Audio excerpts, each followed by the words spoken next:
ఈ తొండమాన్ చక్రవర్తి రోజు నేను బంగారు తులసి దళాలతో పూజ చేస్తున్నాను అని అహంకరిస్తే ఒక రోజున ముందు రోజు పూజ చేసిన దళాలు తీద్దామని ఇలా తీస్తున్నాడు పాదాల మించి.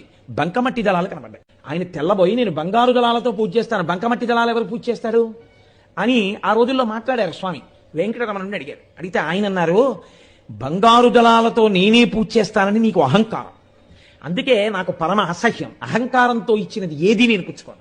అసలు నాకు బంకమట్టి తులసి దళాలతో పూజ చేసినా నా యందు భక్తి కలిగిన వాడు ఒకడున్నాడు, ఆయన తులసి దళాలే నేను పుచ్చుకుంటాను అంటే ఎవరాయనని అడిగాడు.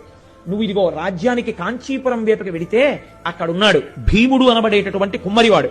ఆయన భార్య పేరు తమాలిని. అతను ఏమీ తెలియదు, గుండెల్లో నన్ను నమ్మాడు. ప్రతిరోజు చక్రం తిప్పి కుండలు చేయడం మొదలు పెట్టే ముందు ఆయన ఓ కుండ పెంకు ఒకటి పట్టుకొస్తాడు. నన్నోసారి తలుచుకుంటాడు, నమస్కారం చేస్తాడు. మధ్యాహ్నం వరకు కుండలు చేస్తాడు. ఓ కొత్త కుండ ఒకటి పగలగొట్టి ఓ కుండ పెంకు ఒకటికొస్తాడు.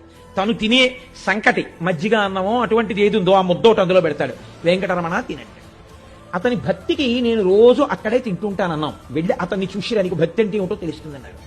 తొండమాన్ చక్రవర్తి కాలినడకన వెళ్ళాడు. మంచి ఎండలో ఇక నడవలేక ఆ కుమ్మరి ఇంటి ముందుకెళ్ళి పడిపోయాడు. పడిపోతే ఆ భీముడే పరిగెత్తుకొచ్చి ఈయన లేపాడు. ఇదేమిటి మహారాజు, ఏమిటి ఇలా రావడం ఏమిటని. ఇక్కడ భీముడు అంటే ఎవరన్నారు, నేనే భీముడిని అన్నారు అని తన పాకలోకి తీసుకెళ్లారు.